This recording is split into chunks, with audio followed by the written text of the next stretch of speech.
આની પહેલા આપણે જોયું કે ખજૂરભાઈ હવે સમાધાન માટેની વાત કરી રહ્યા છે. કીર્તિ પટેલે તેમને વળતો પ્રહાર આપ્યો હતો, પરંતુ હવે આ બધાની વચ્ચે દેવાયત ખવડની એન્ટ્રી થઈ છે.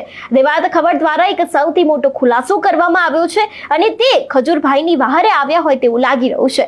જો કે આ વિડીયો છે તે ક્યારનો છે, હજી સુધી તેની સ્પષ્ટતા સામે આવી નથી. કારણ કે એવું પણ કહી શકાય છે કે અત્યારે હાલ વિવાદમાં અનેક એવા વિડીયો છે અને ઓડિયો છે તે વાયરલ થતા હોય છે. એટલા માટે જ હવે દેવાયત ખવડનો પણ વધુ એક વિડીયો છે તે અત્યારે હાલ સોશિયલ મીડિયામાં ધૂમ મચાવી રહ્યો છે.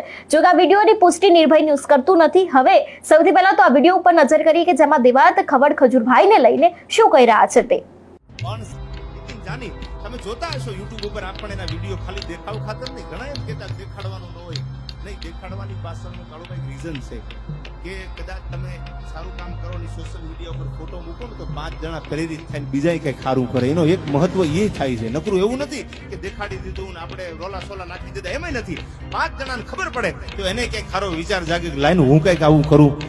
એટલે નીતિન જાનીને સાહેબ મારા લાખ લાખ વંદન છે. એને જે ગરીબોની સેવા કરી છે અને ગઢડાના આશીર્વાદ લીધા છે ને સાહેબ, એ જિંદગીમાં પાછો તો નહીં પડે એટલી ભગવતીને પ્રાર્થના કરું મારા જાની ને નીતિનને કોઈથી પાછો ન પડવા દે ડગલું સાહેબ.